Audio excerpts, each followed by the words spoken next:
Yeah. Good evening, all esteemed doctors who have joined us on time. And we are delighted to welcome you all to today's Pediatrician Pathshala Scientific Convention. And we are pleased to announce the successful completion of Pediatrician Pathshala Module 2, again, which was moderated by Dr. Pramod Jog, where we explored 5 crucial aspects of rational use of antibiotics in respiratory tract infections. Now, today we are excited to launch another episode, another level wherein we are going to excel our knowledge. That is Pediatrician Pathshala Module 2, which will cover again 10 different issues related to the rational use of antibiotics in pediatric practice. We begin this module with our first issue on antiviral therapy in pediatric influenza, current guidelines and controversies. Right. Once again, welcome to all our esteemed pediatricians, moderator Dr. Pramod Jog and speaker Dr. Keyur Mahanjan. Let's dive into this important topic and enhance our knowledge together. Though Dr. Pramod Jog does not require an introduction, still as a formality, I would like to introduce Dr. Pramod Jog, today's moderator, who is MD DNB FIP and Professor of Pediatrics, DY Patil College, Pune, who was president of IAP 2016, standing committee member of International Pediatric Association from 2016 to 19, and ex-vice president of Infectious Disease Chapter IAP. Would like to give brief introduction of today's eminent speaker, that is Dr. Keyur Mahanjan, who is MBBS DNB Pediatric, who has done diploma in pediatrics infectious diseases from Oxford, United Kingdom, who is pediatric infectious diseases consultant at Dinanath Mangeshkar Hospital and Research Center, Pune, at Mai Mangeshkar Hospital, Varze, Pune, and the third, Shri Child Care Clinic, Shivani, Pune. So I would like to invite Dr. Pramod Jog to skillful moderate the entire session today. Thank you. Thank you, Surekha, for the kind words about both of us. And we are going to start our Pathshala in the second part. And the topic for today is related to influenza. And remember that influenza is not a simple disease. Many people are under the impression that influenza means nothing. They, in colloquial language, they say, इतना क्यों डरने का, flu तो हो गया है, उसमें डरने की क्या बात है. But one should not take it that lightly. Being pediatricians and Dr. Keyur being the infectious disease consultant, we have seen different forms of influenza complications, and many times, when the diagnosis is certain by the nasopharyngeal swab, we get worried because we have seen different presentations of this illness. See, what happens is, in the common pediatrician's chamber, a child is brought for cold, cough, and fever.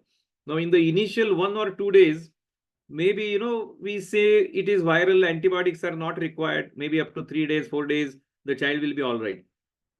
At that particular moment, a child who has cold and cough and fever, we are unable to diagnose the type of the virus or what is the name of the virus. For example, rhinovirus will present with simple runny nose. Okay. Viruses like RSV, adenovirus, influenza, parainfluenza, all of them affect the respiratory system. And I many times jokingly say that to differentiate different viruses is not possible even for Rajnikant. Okay, Rajnikant is known to have, mastery over identifying so many things and doing impossible things simple. But even he cannot diagnose what is the type of virus. Okay, that's of course in a lighter way. The point is that even though they present in the same manner, influenza has some particular features. Particularly those children, who get influenza, they get headache, they get myalgia, and they get weakness. Even older children I have seen being lifted by the parents and brought to the clinic because of weakness. And this weakness is because of myositis. The muscles are involved. So along with fever, all these 3 things are there because it's a systemic disease. And that's why in the beginning, when we write our diagnosis on the prescription paper, we usually write influenza-like illness, ILI. We cannot name the virus at that moment. Okay. Now the days progress, usually within 3 days, 4 days, 5 days, if everything is fine, the problem settles. But there are certain situations where the fever doesn't go down and the parents are anxious and we really don't know what to do. Then sometimes for some patients where we find it as a diagnostic challenge, many times we ask the parents to get the nasopharyngeal swab done. And in case if it shows a type of influenza like say H1N1 or H3N2, whatever it is, then we have the diagnosis. And then we say, oh, I should have given oseltamivir in the beginning, an antiviral which is used for influenza. I should have used it earlier, because everyone knows that oseltamivir is useful when given in the first 48 hours of illness. It works very good. But then we have our expert colleagues and others who have been telling us that even if it is late in the course of influenza, you can always start oseltamivir. It will have some added advantages, which I'm sure Keyur will mention in the course of his talk. So the point is that influenza diagnosed after a few days, we have certain problems at that particular juncture of treating influenza, because at the same time, many of our colleagues, they have already started some antibiotics like amoxicillin or amoxiclav. So whether to withdraw those antibiotics and only continue oseltamivir, that's another situation. Whether oseltamivir being unnecessarily used by some of our colleagues in addition to the beta-lactam antibiotics like amoxicillin, whether that will lead to resistance to oseltamivir, whether there are any new molecules which are coming up in addition to oseltamivir in the scenario of pharmacology. So all these issues need to be very, very clear in the minds of pediatricians. And that's why I, would expect Keyur to highlight some of these important issues. After his presentation is over, we will take up the questions from the audience, as well as, we will discuss out some gray areas, and then we will conclude the session after about an hour. So Keyur, the floor is yours, and you can start sharing your presentation, and then we will listen to you, and after that we will have a discussion. So it's over to you, Keyur. Thank you. Thank you, sir. Thank you. Thank you. I will start my share screen.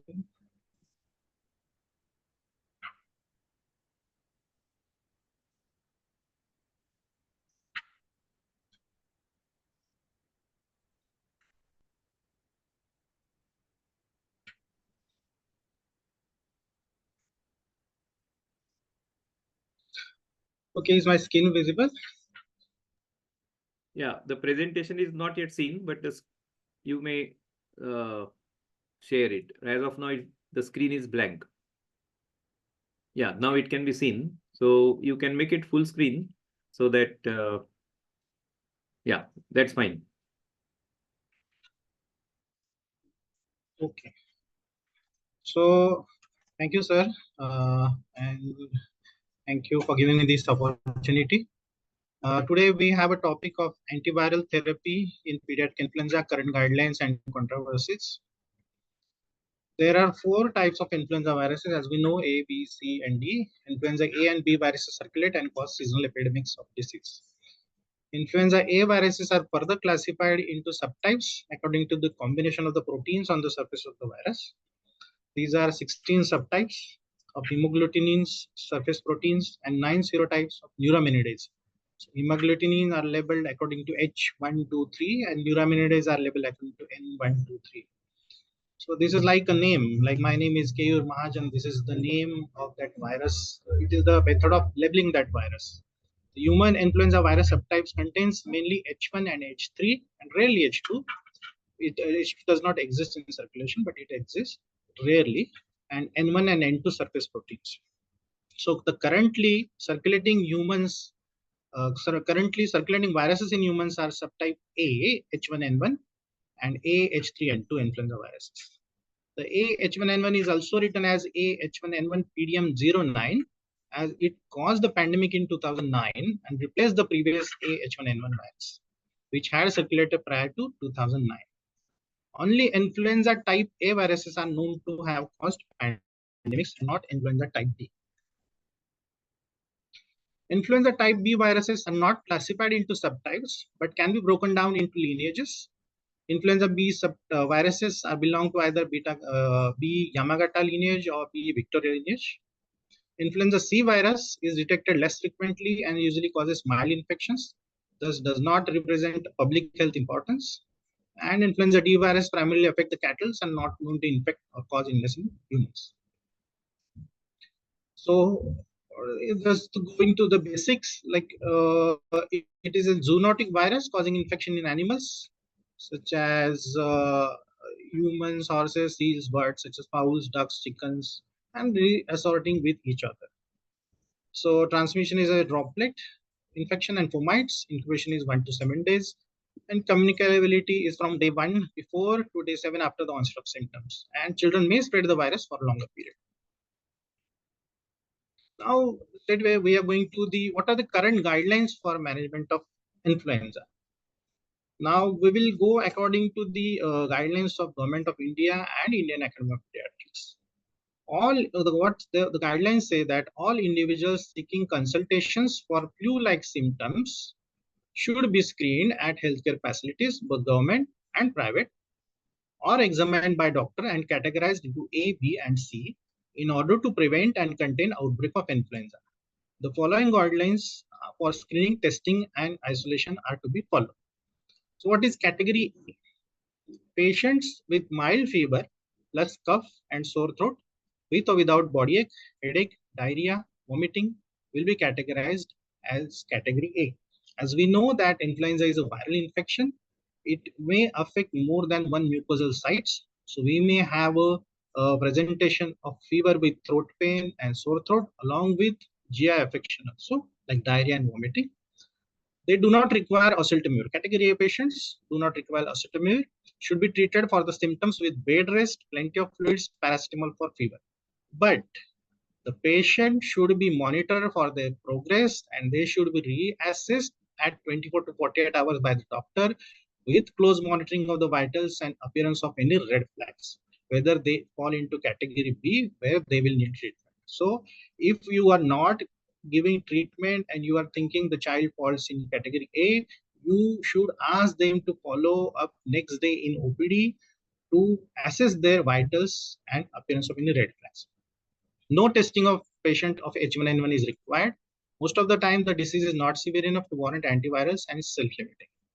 Patients should confine themselves at home, avoid mixing up with public and high-risk family members, and usually no laboratory testing is required as such for patients. This is for category A. For category B, in addition to all the signs and symptoms mentioned under category A, if the patient has high-grade fever, severe sore throat, requires home isolation, then he requires home isolation and oseltamivir. In addition to all the signs and symptoms mentioned in category A, individuals having one or more of the following high-risk conditions shall also be treated with oseltamivir. If the children is having mild illness but with predisposing risk factors like we have discussed below, the pregnant women, person ages 65 years or older, or patients having these risk factors like lung disease, heart disease, liver disease, kidney disease, blood disorders, diabetes, neurological disorders, cancer, HIV, AIDS. So they come in a high risk category. And the patients who are on long-term cortisone therapy, those patients should be started with oseltamivir. Laboratory investigations such as rapid influenza diagnostic test or RT-PCR may be required in these cases. Antivirals should be started soon, preferably within 48 hours. These are the guidelines say if you start within 48 hours of the onset of illness, that will give maximum benefit to the patient. Now, category C, in addition to the above signs and symptoms of category A and B, if the patient has one or more of the following, like breathlessness, chest pain, drowsiness, fall in blood pressure, sputum mixed with blood, least discoloration of nails, that means hypoxia. The children with influenza, such as illness, who had severe disease as manifested by the red flag signs like somnolence, high persistence fever, inability to feed well, convulsions, shortness of breath, difficulty in breathing, the worsening of underlying chronic conditions, all these patients should be categorized in category C. They should undergo testing. They should be immediately hospitalized and started with oseltamivir treatment. So these are the categories A, B, and C. So summary of treatment. If your child falls in category A, home isolation, bed rest, plenty of fluids, paracetamol for fever, and you should ask them to follow up after 24 hours. Next day in OPD to monitor whether their severity is increasing and if there are any red flags coming up. In category B, above plus antivirus, preferably within 48 hours, testing may be done. these are patients category managed on OPD basis. In category C, testing should be immediately. Those patients should be managed on IPD basis. They should be admitted and start with antivirals and other supportive treatments. So these are the, in short, treatment guidelines. Now, which antivirals are used? Now, these are the three groups of anti-influenza drugs: neuraminidase inhibitors, oseltamivir, zanamivir, peramivir. Then a new category cap-dependent endonuclease inhibitor like baloxavir, marboxil, and adamantins like amantadine and rimatril. Now, this is the chart taken from CDC website. These are the antiviral agents which can be used in treatment as well as chemoprophylaxis of influenza. Which are those? Oral oseltamivir, inhaled zanamivir, intravenous peramivir, and oral baloxavir. Now, these drugs have different recommendations according to age. We will go in those details in short. Now, first discussing adamantins. Adamantins are amantadine and rimatril. The adamantins target the M2 ion channel protein of influenza virus. Therefore, these medications are inactive against influenza B virus. They are active against only influenza A. But there is widespread antiviral resistance in circulating influenza viruses. So they are currently not recommended in the treatment of influenza. So amantadine and rimatril are not recommended. Now, this new drug has been come, the cap-dependent endonuclease inhibitor, oral baloxavir. It is potent selective inhibitor of cap-dependent endonuclease in PS subunit of RNA polymerase of both influenza and in B. So this drug has been approved by US FDA. It is a single-dose oral treatment for individuals with acute, uncomplicated influenza, but it is recommended in age more than 12 years. So it has not been approved in India yet. So there is no point this drug we can use. Then there is peramivir. This is again new drug, intravenous peramivir, approved by FDA for the treatment of acute uncomplicated influenza within 2 days of illness, onset in people 6 months and older. It is administered intravenously. Dosing for peramivir varies according to age. 6 months through 12 years, 12 milligram per kg IV single dose. More than 13 years, 1600 milligram IV in a single dose.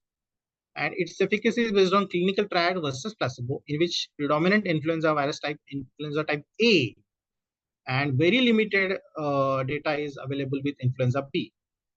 And also there is no data available for using chemoprophylaxis. And so again, this drug is not much used in India. Again, zanamivir is there. It is approved for treatment of flu in children above 7 years or older. But the problem is it is not recommended for use in children with underlying respiratory diseases, including those with asthma and other chronic lung diseases. And it has to be taken through inhalation, through a special inhaler, like a disc inhaler. So it is difficult if the child is having respiratory disease, they can take zanamivir through inhalation, and we are not sure how much drug is going. So again, this is not the first drug of choice. So what we are using or what guidelines are recommending is the use of oseltamivir. This is the class category neuraminidase inhibitor. This is most widely used and most widely abused antiviral, as I have told. So what are the guidelines? These are the Indian Academy of Pediatrics guidelines for the use of oseltamivir in prophylaxis as well as treatment. Now, the doses will differ according to the age and weight of the child. Now, the prophylaxis, to summarize this table, the prophylaxis in less than 3 months is not recommended unless situation is just critical due to limited data in this age group. So for prophylaxis in less than 3 months, there is limited data. For prophylaxis, other point is that the dose is once a day and the duration is 7 days. For treatment, the dose is twice a day and dose differs according to the age. Like in less than 3 months, 12 milligram per dose, 3 to 5 months, 20 milligram per dose, 6 to 11, 25 milligram per dose. And for children, according to weight, dose varies. But who do you need to give prophylaxis? Now they have recommendation of using prophylaxis in institutional settings, like in large, what you say, like hostels or large dormitories where the more people are living together in crowded spaces. If you have cases of influenza diagnosed in those places, then for close contacts, you can give oseltamivir prophylaxis. Also, in household close contacts, also if the person falls in high risk category, if the person is having any chronic diseases, he can use oseltamivir prophylaxis for protection against the influenza infection. Now, for prophylaxis, as we said, more than 3 months of age, once a day dose for 7 days. Some guidelines extend it up to 10 days also. For treatment, as we said, oseltamivir can be used at any age, twice a day dose, and the recommended duration is 5 days. Now, adverse reactions, oseltamivir is generally well tolerated. Gastrointestinal side effects like transient nausea, vomiting is there, but it may increase with increasing doses, particularly up to 300 milligram. Now, we will discuss why 300 milligram, because the recommended dose is maximum 75 milligram per BD. So we will come to that point. Occasionally, it may cause bronchitis, insomnia, vertigo, abdominal pain, epistaxis, bronchitis, otitis media. So these are occasional side effects or adverse reactions associated with oseltamivir. There were other adverse reactions associated with oseltamivir in post-marketing surveillance, and there were certain controversies regarding that. We will discuss that part in later. In the setting of institutional outbreak, antiviral chemoprophylaxis should be continued for 14 days. So this is the IDSA guidelines. The IAP guidelines says 7 days, but IDSA, the Infectious Diseases Society of America, says in the setting of an institutional outbreak, antiviral prophylaxis, chemoprophylaxis can be continued for 14 days or for 7 days after the onset of symptom in the last person infected, whichever is longer.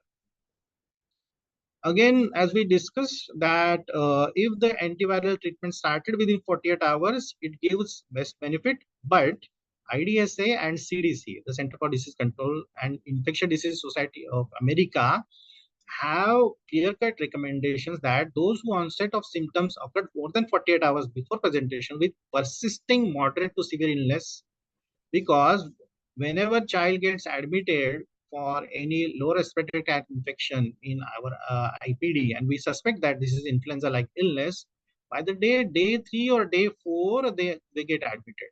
So in those patients also, they have shown that these patients also may benefit from the treatment. But the safety and efficacy in this population have not been evaluated prospectively, but definitely there is benefit for treating those children who presently. Now, we discuss in short drug resistance, because nowadays so many people are using oseltamivir.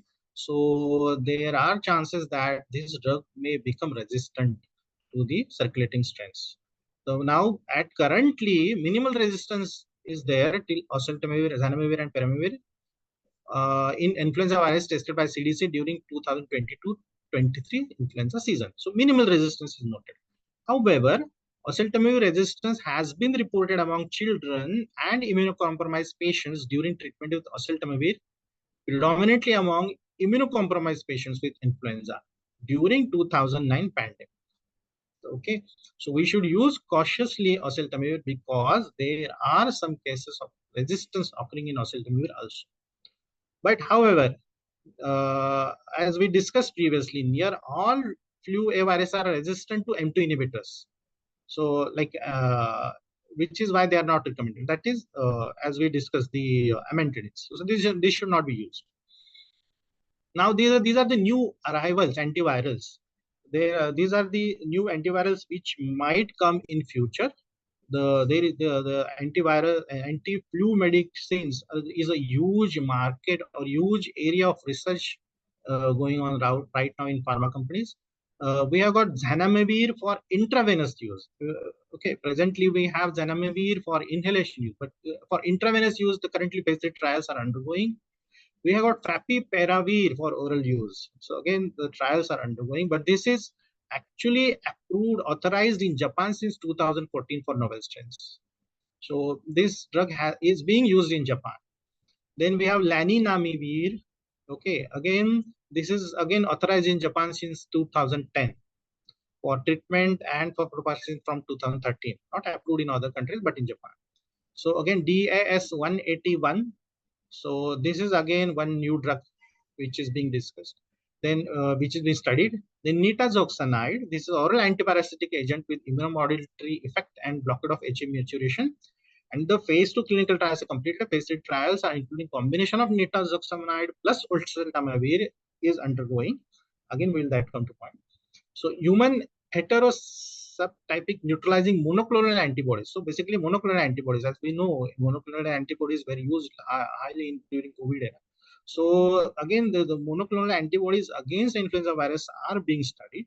So these are the new areas in which large research is going on. Now, this is again one new area, antivirals in combination therapy. Now, there are studies going on for combination of antiviral agents with different mechanisms of action as a possibility to enhance the potency and reduce the risk of resistance emergence. Several randomized control trials are underway assessing combination of oseltamivir plus hyperimmunoglobulin or oseltamivir plus nitazoxanide compared to oseltamivir treatment only. And the results from these studies will guide marketing authorization. So, the studies are underway. Now, as we discussed what are the guidelines for use of oseltamivir, but this as the heading is there that antivirals and controversies associated. So so we will discuss certain controversies associated with oseltamivir. In past, there has been certain events of abnormal behavior and disturbance of consciousness in children in Japan. Okay. However, the subsequent studies they were carried out for association of this abnormal behavior and disturbance of consciousness and oseltamivir, but they have found that there is no such much relation between the use of oseltamivir and the neurological issues. But yes, this issue was raised in 2007, and that's why the label updating of label of warning against rare adverse events has been included in oseltamivir.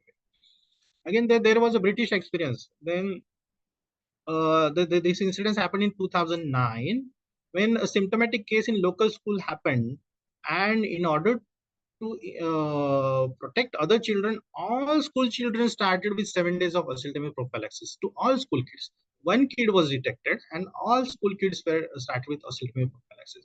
So again, at that time, the use of prophylaxis in as a oseltamivir as a prophylaxis had been discussed widely. So that was again issue in which the drug landed in controversy, because whether to use oseltamivir such rampantly for all individuals who came in contact, that was in controversy.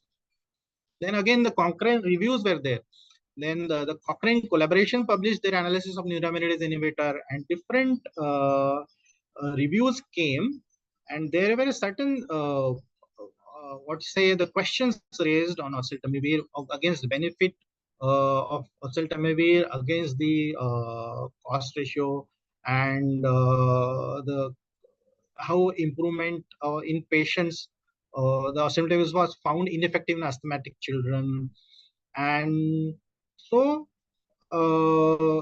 why, so these are the questions why was there no reporting of neuropsychiatric events, why was large scale trial was not recommended during pharmaceutical industry, why had there been no study on the relapse of cases after oseltamivir, why was adverse event profile studied till treatment lasted. So these are all controversies were raised, but subsequently large scale data, large scale analysis, large scale studies were done, and all these controversies were addressed.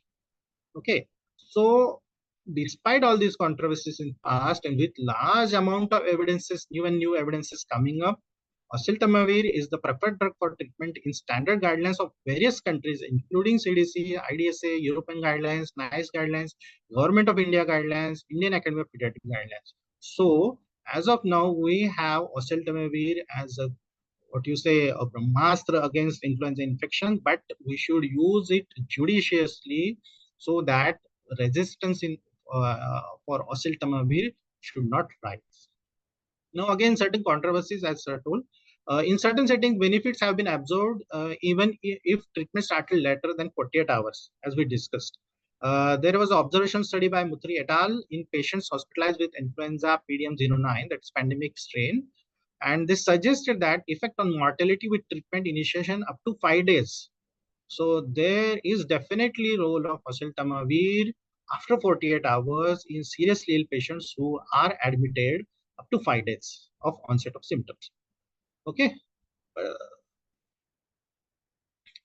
Then earlier observation studies in those hospitalized with proven seasonal, pandemic, or avian influenza also indicates some reduction in mortality with oseltamivir treatment started within 4 to 5 days.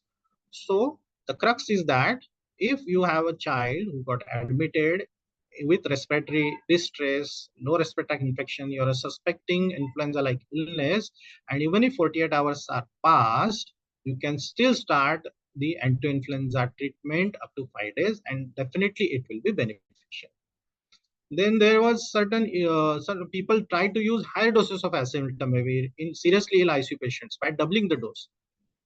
Okay, so that's why I told you how the 300 milligram came previously. Okay, so they used to double the dose 150 milligram twice a day. Okay, mostly this was done in adults most of the times, not in pediatric cases. But there are many studies which disapprove this idea, showing no virological or clinical advantages with double dose oseltamivir compared with standard dose in patients with severe influenza admitted to hospital. Then again, the management of co-infection. Now, as sir discussed that when we have already started coamoxiclav and now we are suspecting influenza and we are adding fluid, whether to discontinue antibiotic, whether to continue antibiotic. Now, yes, there are definitely secondary bacterial infections happening in influenza in children, but the use of antibiotics should be reserved for proven or strongly suspected bacterial complications only, like bacterial pneumonia, acute otitis media, sinusitis.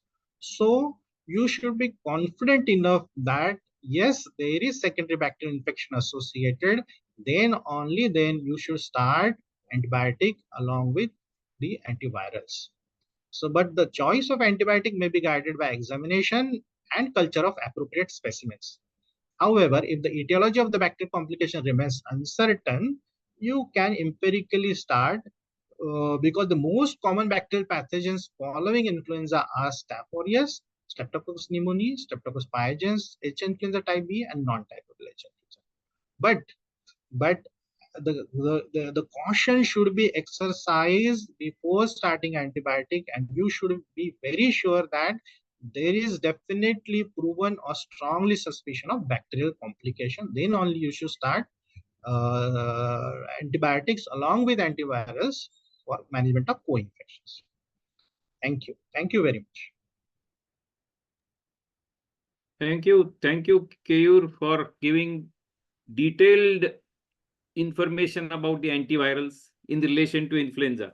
Now, basically, all of us are aware that this influenza virus is a naughty virus, because it's an RNA virus, and we know that COVID virus, then this influenza virus, all these are RNA viruses, and they keep changing their structure. So we have noticed different strains of COVID. Similarly, every year, influenza virus changes the structure, and that is the reason why vaccines also, which are given for prevention of influenza, they have to be manufactured differently every year, and we have to be very, very aware of this. Now, I just was thinking whether any study related to this changing structure of this influenza virus and the use of antivirals is currently going on, or whether there are people who are studying this. Obviously, there must be people who are keeping a watch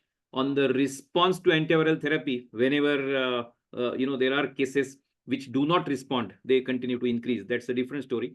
However, I just wanted to know one important thing from you, that many times oseltamivir is used on, say, a day 4 or day 5, and you already mentioned that along with antibiotics, many times it gets continued.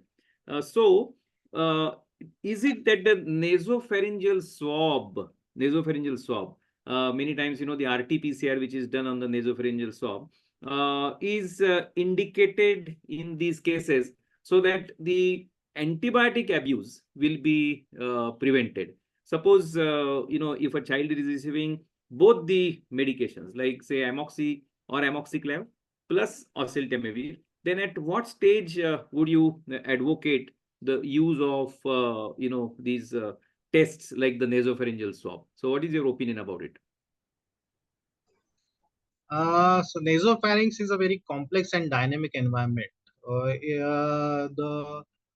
So if you say that it can be used to differentiate between viral and bacterial infection, then it becomes difficult because the common bacterial infections associated with influenza, as we discussed, the Staph pneumoniae, Staph aureus, H. influenzae, can be detected in nasopharyngeal swab as commensals also, because they may be present normally also without producing any disease. Okay, so based on nasal pharyngeal swab only to differentiate between bacterial and viral, and whether to co-treat for bacterial and viral, it is difficult because these bacteria are commensal also. So the just presence of those bacteria in nasopharyngeal swab do not amount to the presence of disease. Okay, so we have to go clinically. If you are suspecting secondary bacterial infection, then what will happen? That if you have started antiviral, the child has initially responded, but the fever spiked again. That means the child may be having secondary bacterial infection. Or if you have started your antiviral and the child ideally should respond and fever should go down in 72 hours, but still after starting antiviral, fever is not going down, the appropriate treatment, the child is not responding appropriately, then you can think of secondary infection. If you're done your labs and the labs are showing that the high neutrophilic count more than 15,000, and then you can think of added superior bacterial infection. So you just can't go by nasopharyngeal swab because the commensals may be present and they always not denote the disease, because there are innocent bystanders, as we said. It happens in viral infections also. If you do nasopharyngeal swab, all viruses will not be pathogenic. What are the most common pathogenic viral infections are RSV, influenza, parainfluenza, and human metapneumovirus. If they are present in nasopharyngeal swab, then yes, you should think that they may be pathognomonic. But other viruses like human Boca adenoviruses, non-SARS coronavirus, enteroviruses, rhinoviruses, these may be innocent bystanders. Okay. With adeno, the picture can be different because adenovirus is very notorious. It may present as a bacterial infection, and ultimately the child may be having. Ultimately, it comes that nothing comes positive, and the child is having adenoviral infection. So with adenovirus, you have to be cautious.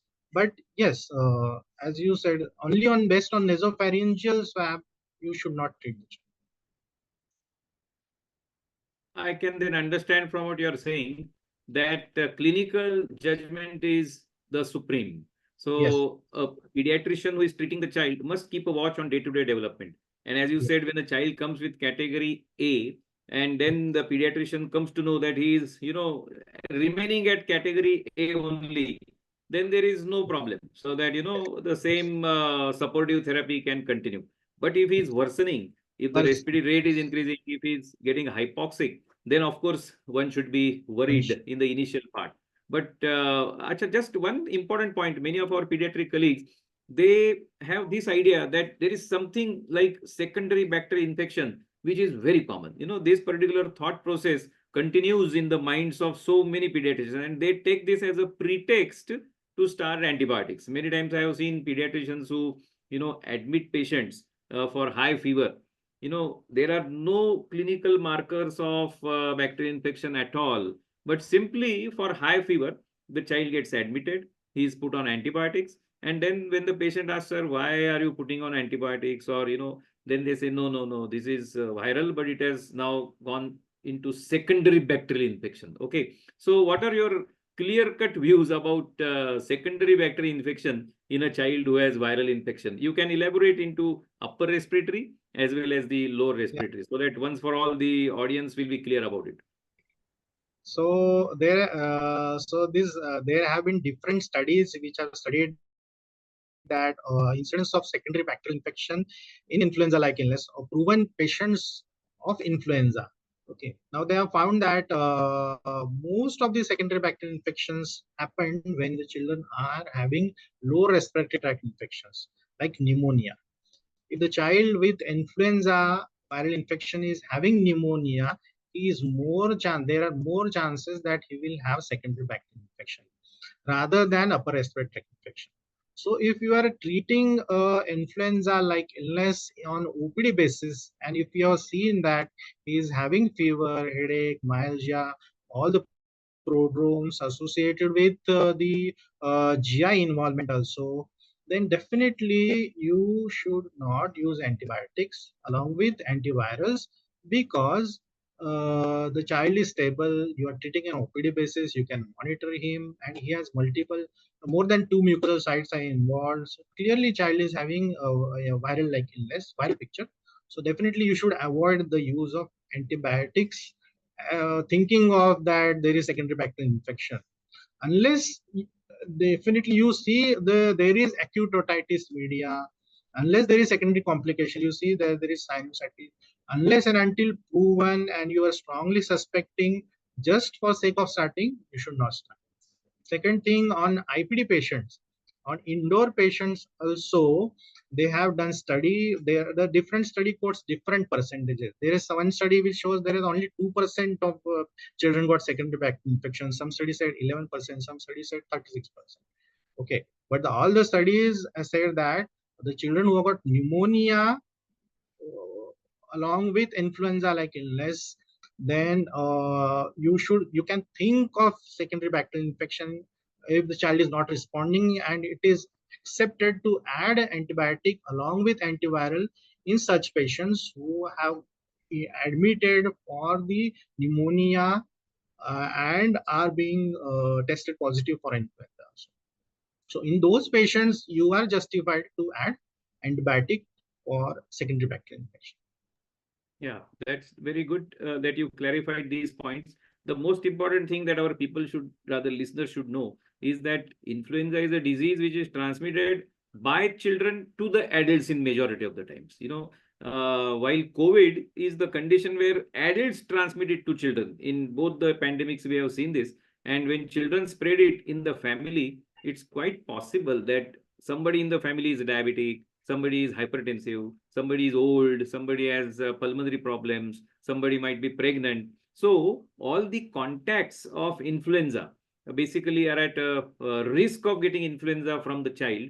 And that is why the treatment of influenza in children is very, very important.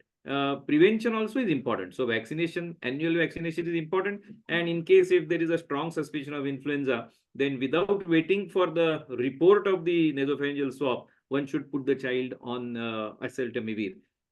We also, of course, should be very, very clear, because I remember we have read some sentence by Alexander Fleming when he spoke about penicillin, that the cause for penicillin resistance is going to be those who use this penicillin irrationally. And that is what he spoke in 1940s. And now we are witnessing resistance to penicillin. So oseltamivir is only one drug which is there for as an antiviral. There are hardly any few drugs, against viruses. There are, but oseltamivir is the most commonly used, and that's why we have discussed it in so much of great details. And influenza, as I said in the beginning, is not so simple because it has complications like acute otitis media, then the acute lower respiratory infections, antibiotic abuse, absenteeism from the school. So it has so many complications also associated with that. So it is necessary that audience knows everything about influenza, and I'm sure audience is aware of the annual changes which are referred to, which are usually in the form of a drift. That means minor changes in the outside proteins like hemagglutinins and the neuraminidase. There are only minor changes, but if there are major changes in the proteins, then it leads to a pandemic. Minor changes, to give an example, means if Keyur becomes Mayur, then it's a minor change, isn't it? But suddenly if Keyur becomes Pramod, then that's a major change or a shift. So these are all, the annual changes are only because of the amino acid sequence changes, okay? And every year, WHO gets the information from different sectors of the world and different vaccines are produced. But if there is a major change, which is called as a shift, which occurred in 2009, then these are the situations where, the existing, scenario totally changes. And then people, as they do not have any resistance against these viruses, then they have to face the pandemic. Okay. Most of the points about influenza are known to our august audience. However, the points related to the antiviral therapy and the controversies which you have clarified, I am very, very glad for that. And I must say you have removed all the conclusions, because these are confusions about influenza. So I would say you have removed the conclusions. Okay. So thank you for that, Keyur. And Surekha, you can just ask any questions if there are any from the audience. Otherwise, you can conclude the session. Thank you. Thank you, sir. Thank you first. As we conclude today's Pediatrician Pathshala Scientific Convention, we want to extend a heartfelt thank you to all our esteemed audience, participated doctors, all our esteemed speakers, Dr. Keyur Mahanjan for their insightful presentation, and to our moderator, Dr. Pramod Jog, for skillfully guiding the entire session as always. Sincere thanks to all the participants once again who joined us on for this exciting first Pediatrician Pathshala Module 1. Your active participation and the commitment to enhancing the pediatric care is truly appreciated. Lastly, doctors who have joined us today, you can generate the participation certificate on Pediatrician Pathshala platform itself, just by clicking one time. We look forward to seeing you in all upcoming sessions of Pediatrician Pathshala Module 1 on rational use of antibiotics in pediatric practice. We will be coming with different exciting topics with different eminent speakers. So looking forward to be associated with for next entire journey of Pediatrician Pathshala Module 2. Thank you, everyone. Have a great day. Thank you once again, Dr. Keyur sir, Dr. Pramod Jog sir. Thank you, Surekha. Thank you, I hope the Pathshala continues for the entire year and there are no school dropouts. So all the audience continues to join and nobody bunks the class. Okay, thank you. Yes, Thank you. Thank you. Thank you, everyone. Thank you. Bye, Keyur. Bye, Surekha. Bye.